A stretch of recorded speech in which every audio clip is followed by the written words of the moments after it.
नमस्कार, welcome to you everyone in Nemichand Soda classes. तो आज का हमारा जो टॉपिक है वो वेरी इंपॉर्टेंट है, बहुत ही महत्वपूर्ण होने वाला है, क्योंकि आज मैं लेके आया हूँ आपके लिए जो हमारी जो साइंस है कक्षा 10 उसका जो चैप्टर फर्स्ट है रासायनिक अभिक्रिया एवं समीकरण। बहुत ही महत्वपूर्ण प्रश्न इस पाठ के। तो आप मेरे वीडियो में लगातार बने रहना और आप अच्छे से समझ करके ये प्रश्न पढ़ना, क्योंकि परीक्षा की दृष्टि से ये प्रश्न जो पहला पार्ट है उसके में प्रश्न बहुत ही मेरी मेहनत से यानी कड़ी मेहनत से मैंने बनाए हैं। तो आप ही कड़ी मेहनत से इन प्रश्नों को समझना और पढ़ना। ओके, कुछ प्रश्नों के उत्तर आपको मैं बताऊंगा, कुछ के नहीं बताऊंगा। तो आप ज़रूर इन प्रश्नों समझना और इनको एज के लिख लेना, इसके स्क्रीनशॉट ले लेना और आप यादें जरूर कर लेना। और मैं प्रत्येक पार्ट के प्रश्न डालूंगा। ओके, और वार्षिक जो परीक्षा है आपकी वो नज़दीक है, अब ज़्यादा दूर नहीं है। तो हमारा जो पाठ है रासायनिक अभिक्रिया एवं समीकरण, इसके जो महत्वपूर्ण प्रश्न हैं जो परीक्षा की दृष्टि से जो परीक्षा में आने वाले हैं वो सारे मैंने चूज़ किए हैं, उसको एकत्रित करके और उसकी मैंने पीडीएफ बनाई है। तो पीडीएफ के माध्यम से आपको मैं पढ़ा रहा हूँ। ओके, तो अपना पहला प्रश्न है कि नीचे दी गई रासायनिक अभिक्रियाओं का प्रकार है। तो ये प्रश्न कई बार बोर्ड में पूछा जाता है कि निम्न रासायनिक अभिक्रियाओं का प्रकार बताइए। ओके, अब इसमें देखो समीकरण है पूरी 15 समीकरण दे रखी है और इसके नीचे आंसर भी है, इसके नीचे आंसर भी दे रखे हैं मैंने। तो चलो हम इसको पहले थोड़ा समझते हैं क्या है पहला प्रश्न अपना। जो पहला क्वेश्चन उसकी जो पहली रासायनिक अभिक्रिया वो क्या है कि Pb plus CuCl2 plus PbCl2 plus Cu है ना। इसका प्रकार बताना हमें, क्या बताना है प्रकार। तो प्रकार है इसमें क्या होगा, हमने देखा था कि यदि कोई यौगिक यानी कोई परमाणु यदि कोई परमाणु दूसरे परमाणु को उसके यौगिक से हटा रहा है तो वो विस्थापन अभिक्रिया होती है। तो इसमें Pb है, वे Pb किसको हटा रहा है, कॉपर को हटा रहा ना, किसको, कॉपर को। तो इसमें कॉपर बाहर निकल रहा है ना, PbCu प्लस Cl2। तो यहाँ पर ये जो लेड है यानी ये जो शीशा है जो Pb है वो किसके स्थान पर, कॉपर के स्थान पर आ रहा है। तो ये कॉपर हट रहा है, इसका मतलब ये कौन सी अभिक्रिया है, ये है विस्थापन अभिक्रिया है। उसके बाद में है 2Mg प्लस O2 बराबर MgO। 2MgO यानी एकल यौगिक बना है। इसमें यदि एकल यौगिक बनता है यानी दो यौगिक आपस में अगर नहीं, दो या दो से अधिक तत्व के परमाणु या यौगिक मान लो, ठीक है ना, यौगिक तो नहीं मान सकते हम इसको, परमाणु मान लो, ठीक है। ओके, परमाणु मानेंगे, यौगिक नहीं मानेंगे। यदि दो या दो से अधिक परमाणु आपस में संयोग करते हैं तो वो अगर जुड़ते हैं तो उनसे यदि एकल पदार्थ बनता है, एकल यौगिक बनता है, तो उसको हम क्या बोलते हैं, संयोजन अभिक्रिया। तो इसमें संयोजन अभिक्रिया नंबर 2 में ZnO plus C plus Zn plus CO, इसमें है रेडॉक्स अभिक्रिया यानी इसमें अपचयन और उपचयन हो। जैसे ZnO है, ये उपचयन का मतलब होता है ऑक्सीजन का जुड़ना और अपचयन का ऑक्सीजन का निकलना। तो इसमें से ऑक्सीजन है वो ZnO से ऑक्सीजन निकल रही है, Zn, ठीक है ना, और CO। तो यहाँ पर ये कौन सी अभिक्रिया है, ये है रेडॉक्स अभिक्रिया। उसके बाद नंबर 4 वाली CuO plus H2 plus CuH2, ये भी रेडॉक्स अभिक्रिया है। रेडॉक्स अभिक्रिया किसे कहते हैं, यानी वह रासायनिक अभिक्रिया जिसमें यदि एक पदार्थ का उपचयन और दूसरे का अपचयन होता है, उपचयन और अपचयन यानी ये दोनों साथ साथ होते हैं, तो उसे हम कहते हैं रेडॉक्स अभिक्रिया यानी ऑक्सीकरण और अपचयन। ऑक्सीजन का मतलब उपचयन ही होता है, ठीक है। उसके बाद नंबर 5 में copper sulphate plus Zn plus ZnSO plus Cu यानी जिंक सल्फेट, ये भी कौन सी अभिक्रिया है, ये भी विस्थापन अभिक्रिया है। उसके बाद copper sulphate plus Fe plus FeSO4, इनको आप नोट कर लेना, अपने रजिस्टर में इनको उतार लेना या इसका स्क्रीनशॉट ले लेना। इसके अलावा कोई समीकरण नहीं है कि पहले पार्ट में से ही आपको बता दूं मैं 100%, आप मेरे से आपसे वादा कर लेना। ओके, तो ये भी कौन सी अभिक्रिया है, ये भी विस्थापन अभिक्रिया। उसके बाद में AgNO3 plus KCl AgCl plus KNO3, ये है द्विविस्थापन अभिक्रिया AgNO3, क्योंकि Ag यानी वह रासायनिक अभिक्रिया जिसमें अभिकारकों के मध्य आयनों का आदान प्रदान होता है। तो इसमें अभिकारक है AgNO3 प्लस KCl, ये अभिकारक, तो इसमें आयनों का आदान प्रदान हो रहा है। क्या हो रहा है, आयनों का आदान प्रदान। देखो Ag है वो Ag K के स्थान पर और K है वो Ag के स्थान पर आ रहा है। तो AgCl प्लस KNO3, तो ये है द्विविस्थापन अभिक्रिया।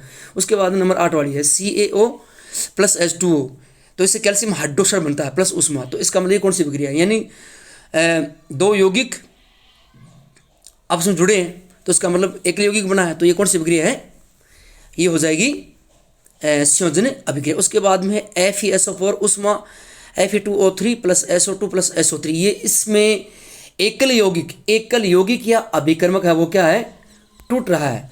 अगर अभिकर्मक टूटता है तो वो कौन सी अभिक्रिया होती है, वियोजन अभिक्रिया होती है। उसके बाद में नंबर 10 में PB, इसमें लेड नाइट्रेट है 2PbNO3 caustic 2।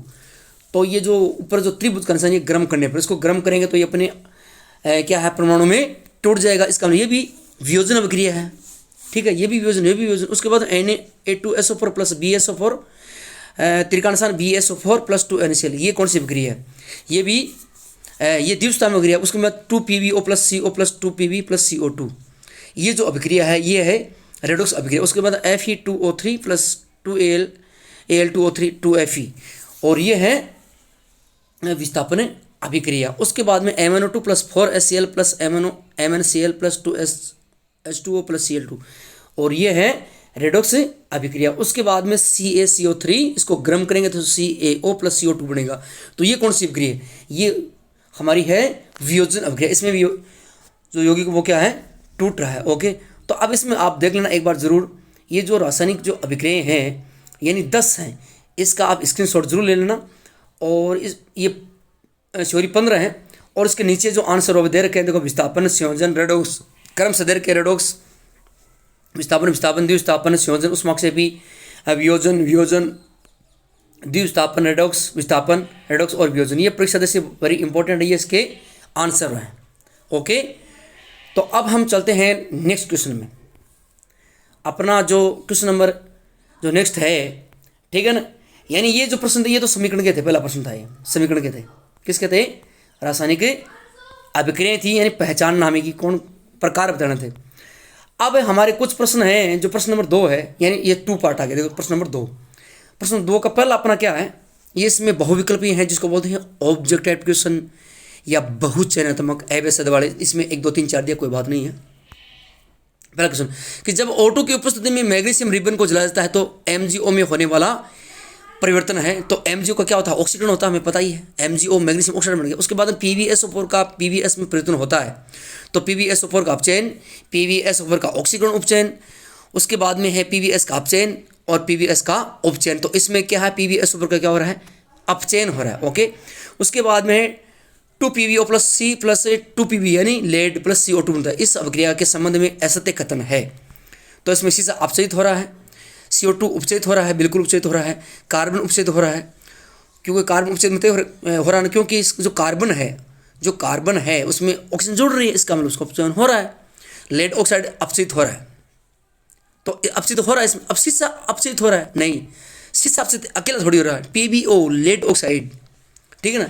इसका मतलब है कार्बन उपचयित हो रहा है ना, शीशा अपचयित, तो इसमें शीशा अपचयित हो रहा है अकेला, तो ये गलत है इसमें। नंबर पहला, श्वसन एक अभिक्रिया है, श्वसन एक उष्माक्षेपी अभिक्रिया। उसके बाद में निम्न में से उष्माशोषी अभिक्रिया कौन सी है।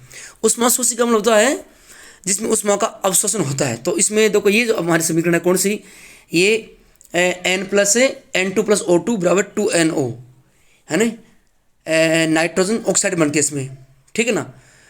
तो इसमें ये क्या है, उष्माशोषी अभिक्रिया। उसके बाद में फेरस सल्फेट को गर्म करने पर होने वाली अपघटनीय वियोजन अभिक्रिया का उदाहरण है। तो अगर गर्म करेंगे तो हमें पता है कि उसमें वियोजन है, यानी उष्मा दे रहे हैं उसको, प्रकाश भी नहीं होगा, विद्युत भी नहीं होगा, कोई नहीं, तो उसमें वियोजन होगा। ये वेरी इंपॉर्टेंट है परीक्षा की दृष्टि से, एक बार आप इन प्रश्नों का रिविजन जरूर करना। ओके, उसके बाद में अम्ल व क्षार की अभिक्रिया से लवण व जल बनता है, उष्मा मुक्त होती है। ये किस प्रकार की अभिक्रिया है, हमें पता है उदासीन अभिक्रिया है, यानी वह रासायनिक अभिक्रिया जिसमें अम्ल एवं क्षार परस्पर अभिक्रिया के लिए जब लवण और जल बनाते हैं उसे उदासीन अभिक्रिया कहते हैं। वेरी इंपॉर्टेंट है, आप जरूर पढ़ना इन प्रश्नों को, आप इग्नोर मत कर लेना आप बिल्कुल ही। उसके बाद में 8वां क्वेश्चन कि सोडियम और ऑक्सीजन की अभिक्रिया से Na2 यानी सोडियम में ऑक्साइड बनता है। तो सोडियम ऑक्साइड इसमें क्या हो रहा है, इसमें उपचयन हो रहा है। किसका उपचयन हो रहा है, उपचयन किसका हो रहा है, सोडियम का हो रहा है, यानी ऑक्सीजन जुड़ रही है सोडियम। उसके बाद हमें निम्नलिखित अभिक्रियाओं के लिए संतुलित समीकरण लिखिए। अब इसमें देखो Fe, इसमें Fe plus H2O is equal to Fe3O4 plus 4H2 है, ठीक है ना। तो इसमें हमें इस अभिक्रिया को हमें क्या करना है, संतुलित करना है। इसके आप आंसर खुद ढूंढना है, इसके आंसर मैं नहीं बताऊंगा, ठीक है। तो MnO2 plus HCl, MnCl2 plus H2O plus Cl2, ठीक है। तो इसमें से करके H2S प्लस O2, इससे बना H2 plus SO2 Fe2O3 plus Al, इससे बनेगा Fe प्लस Al2O3। तो ये संतुलित समीकरण नहीं है, ठीक है ना। ये कि निम्न अभिक्रियाओं के लिए संतुलित समीकरण दीजिए, असंतुलित है। संतुलित समीकरण किसे कहते हैं, यानी वह रासायनिक अभिक्रिया जिसमें क्रियाकारक एवं क्रियाफल में तत्वों की परमाणु संख्या अगर बराबर होती है तो उसे हम संतुलित समीकरण कहते हैं। तो इसमें तत्वों की परमाणु संख्या बराबर नहीं है। जैसे उदाहरण के लिए इस विधि को हल करने की विधि है उसको बोलेंगे हिट एंड ट्रायल विधि। चलो आपको एक तो मैं बता देता हूँ, Fe plus H2 plus Fe3O4 plus H2। तो इसमें यहाँ पर लोहे के 3 परमाणु, ऑक्सीजन के 4 हैं, इधर H2 के 2 हैं, इधर Fe का एक ही परमाणु है, इधर H2 के 2 हैं, इधर 2 हैं। लेकिन ये संतुलित नहीं है, असंतुलित है, क्योंकि इसमें क्रियाकार और क्रियाफल में तत्वों की परमाणु संख्या बराबर नहीं है, ठीक है। तो इसमें हम क्या करेंगे, यहाँ पर ऑक्सीजन के परमाणु 4 हैं, तो पहले हम ज़्यादा जिस परमाणु संख्या ज़्यादा होते हैं उसको पहले हम संतुलित करेंगे। तो यहाँ पर हम क्या करेंगे, यहाँ पर हमें क्या करेंगे, ये जो हाइड्रोजन H2, यहाँ पर हम क्या लगा देंगे, 4 लगा देंगे। तो यहाँ पर हाइड्रोजन 8 हो गए, तो हम इधर भी 4 लगा देंगे। तो 4 दूनी 8 और 4 दूनी 8, हाइड्रोजन हो गया संतुलित। उसके बाद में यहाँ पर लोहे के कितने परमाणु, 3 है, तो हम इधर ही 3 लगा देते, 3 लगा दिए। तो यहाँ पर लोहे के 3 हो गए, इधर 3 है, क्रियाफल में 3 है, इधर भी 3 है। इधर हाइड्रोजन देखो, इधर हाइड्रोजन 4 दूनी 8 कितने हैं, 4 दूनी 8 हो गए, इधर भी 8 हो गए, 4 दूनी 8 यानी क्रियाफल में। अब यहाँ पर ऑक्सीजन के कितने देखो, यहाँ बता दूँ आपको मैं, जैसे ये H2O है कोष्टक और ये 4 से गुणा हो रहा है, तो 4 से मल्टीप्लाई यहाँ पर हाइड्रोजन और हाइड्रोजन के कितने परमाणु होंगे, 8 होंगे, न कि ऑक्सीजन के परमाणु नहीं होंगे। क्योंकि अगर राइट साइड में अगर क्वेश्चन के आगे लगी हुई है और पहले लगी हुई है तो उसे गुणा होती है, तो उसी के परमाणु होते हैं, ठीक है ना, ज़्यादा। ओके, तो यहाँ पर देख लेना, तो यहाँ पर ऑक्सीजन के 4 परमाणु कितने हैं, 4 हैं, तो इधर भी ऑक्सीजन कितने हैं, 4। तो ये समीकरण हमारी क्या होगी, संतुलित हो गई। तो ठीक है ना। इस तरीके से कितने समीकरण दे रखे हैं, ये समीकरण दे रखे हैं, पूरी 13 समीकरण है। अगर इसमें से आपको कोई समीकरण नहीं आए तो मुझे कमेंट करके आप ये समीकरण लिख के मुझे बता देना कि सर ये समीकरण मुझे संतुलित करना बताए। लेकिन ये समीकरण आप याद कर लेना, इसके अलावा कोई भी समीकरण आपको परीक्षा में इस पार्ट से नहीं पूछी जाएगी, ये आपसे मैं प्रॉमिस करता हूँ। ओके, अब उसके बाद में चलते हैं अपने नेक्स्ट क्वेश्चन में। इसके उत्तर आपको खुद को ही खोजने में नहीं बताऊंगा, क्योंकि ये वेरी इंपॉर्टेंट क्वेश्चन लेके आया हूँ आपके लिए। विस्थापन अभिक्रिया को एक उदाहरण सहित समझाइए। इसमें उत्तर आ गया इसका, विस्थापन अभिक्रिया का, ठीक है।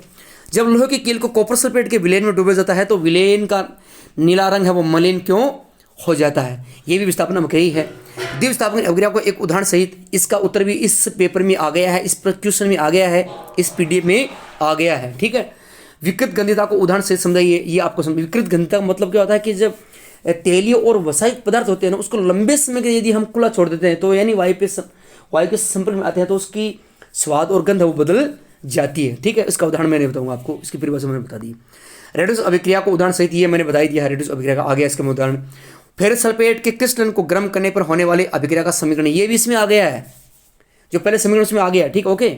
इसके पूरे जल के विद्युत अपघटन से इलेक्ट्रोड पर कौन सी गैस मुक्त होती है, चित्र बनाकर समझाइए, ठीक है ना। इसमें ऑक्सीजन गैस निकलेगी, लेकिन आपको बता दूं मैं, इसका चित्र है ना वेरी इंपॉर्टेंट है। ये चित्र मैंने वीडियो के माध्यम से मेरा बनाया हुआ है, आप जरूर देख लेना, मेरे डिस्क्रिप्शन बॉक्स में देख लेना आप, ठीक है।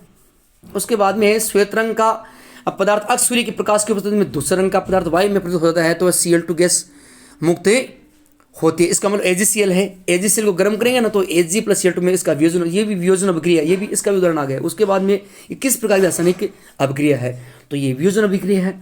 उसके बाद में X सूर्य का प्रकाश टू Ag प्लस Y, ठीक है ना। अभिक्रिया में X का प्रकाशीय अपघटन होता है, अभिक्रिया का उपयोग श्याम श्वेत फोटोग्राफी में किया जाता है। 9 और 10% एक ही प्रश्न है, यही प्रश्न है। उसके बाद में Na2SO पर BaCl2 Y प्लस 2 NaCl, उपरोक्त अभिक्रिया में Y श्वेत रंग का अविलेय पदार्थ अवक्षेपण होता है, इसे पहचानित अवक्षेपण अभिक्रिया क्या है, ये कौन सी अभिक्रिया है, ये अभिक्रिया है द्विविस्थापन अभिक्रिया है। ओके, उसके बाद में अगला प्रश्न है, यौगिक अक्ष और एल्यूमिनियम का उपयोग रेल की पटरियों को जोड़ने के लिए किया जाता है। यौगिक, यहाँ पर जो यौगिक अक्ष होगा, आपको चलो बता दूं मैं, यहाँ पर यौगिक अक्ष होगा वो Fe2O3 आयरन ऑक्साइड होगा। ठीक है, कौन सा होगा, आयरन ऑक्साइड। यौगिक अक्ष को पहचानिए, अभिक्रिया का नाम, इसमें होगी थर्मिट अभिक्रिया। कौन सी अभिक्रिया होगी, थर्मिट अभिक्रिया। इस रासायनिक समीकरण दीजिए, आपको लिखना है, नहीं आता तो आप कमेंट करके बताना मुझे, मैं बताऊंगा आपको। जब किसी प्रकार लेड नाइट्रेट का विलयन लेकर उसमें पोटेशियम आयोडाइड का विलयन मिलाते हैं तो कोई अवक्षेप बनता है। अवक्षेप का यौगिक का नाम, इस अभिक्रिया का संतुलित रासायनिक समीकरण लिखिए। ये आपको स्वयं को हल करने हैं प्रश्न, अगर नहीं आएंगे तो आपको मुझे, आप कमेंट करके मुझे बता देना। ओके, उसके बाद में है अगला क्वेश्चन, बिना बुझा चूना, बहुत इंपॉर्टेंट है। बिना बुझा चूना जल से अभिक्रिया कर विलयन अक्ष बनाता है। इस विलयन का उपयोग दीवारों पर सफेदी करने के लिए किया जाता है। तब ये वायु से धीमी अभिक्रिया कर वायु यौगिक बना लेता है, जिससे दीवार पर चमक आ जाती है। देखो, बिना बुझा चूना होता है ना, बिना कैल्शियम ऑक्साइड की जो अभिक्रिया अगर उसके जल से होती है तो कैल्शियम हाइड्रोक्साइड बनता है। और कैल्शियम हाइड्रोक्साइड जब CO2 से अभिक्रिया करता है, कैल्शियम CO2 से, तो इससे बनता है CaCO3। ये पहले पार्ट में ये समीकरण आ चुकी है, ठीक है ना। ओके, यही बनता है, कैल्शियम में कार्बोनेट समक्रिया पदार्थ है, कैल्शियम कार्बोनेट बनता है। ये किस प्रकार की अभिक्रिया है, ठीक, आप मुझे बताना किस प्रकार की। संक्षारण किसे कहते हैं, नीचे देखिए अभिक्रियाओं में किसका ऑक्सीकरण एवं किसका अपचयन हुआ है, आप बताना, क्योंकि मैंने तो प्रश्न चूज किए, यानी आपकी बुक में से जो वेरी इंपॉर्टेंट क्वेश्चन है वो उन्हें बनाए हैं बहुत ही कड़ी मेहनत से, ठीक है ना, आपके लिए। तो आप ये इंपॉर्टेंट क्वेश्चन है, इसको उत्तर आप वो नहीं आ रहे तो मुझे आप कमेंट करके जरूर बताना। ओके, नीचे देखिए अभिक्रियाओं में किसका ऑक्सीकरण एवं किसका अपचयन हो रहा है। चलो अब ये तो आपको मैं बता दूं, ठीक है ना। इसमें क्या हो रहा है, देखो कि 2PbO यानी lead oxide plus C plus इसमें Pb प्लस CO बनता है। तो इसमें देखो ऑक्सीजन निकल रही है, यानी जो लोहा है लेड ऑक्साइड ऑक्सीजन निकल रही है, ऑक्सीजन निकले तो उसको जो Pb है उसका तो अपचयन हो रहा है, और कार्बन का क्या हो रहा है, उपचयन हो रहा है। CuO plus H2 plus CuH2, इसी आप हल करना। ZnO plus C plus Zn plus CO, उसके बाद में MnO2 plus 4HCl MnCl2 plus 2H2O plus Cl2, ठीक है। तो इसमें किसका अपचयन हो रहा है, किसका अपचयन, और ये वेरी इंपॉर्टेंट समीकरण है, आपको बता दूं मैं। इसके अलावा इस पार्ट में से कोई समीकरण नहीं पूछ जाएगी, यानी बोर्ड की एग्जाम में आपको, ये आपसे मैं पक्का वादा कर रहा हूं। ओके, अगला प्रश्न है, निम्न समीकरण में X, Y व Z को पहचानिए। तो आप मुझे कमेंट करके बताना कि इसमें X, Y, Z क्या है, ठीक है ना। C प्लस CO2 इससे क्या बनेगा, हरा पदार्थ बनेगा। Ag plus Y Ag2S plus काला पदार्थ। उसके बाद में FeSO4 Fe2O3 plus SO2, Z क्या है यहाँ पर, आप मुझे कमेंट करके बताना। अगर आपको नहीं आता ना तो आप मुझे जरूर कमेंट करके बताना, मैं इन प्रश्नों को उत्तर आपको बताऊंगा। आपको जो उत्तर नहीं आ रहे हैं उनके सब के आपको मैं उत्तरें बताऊंगा।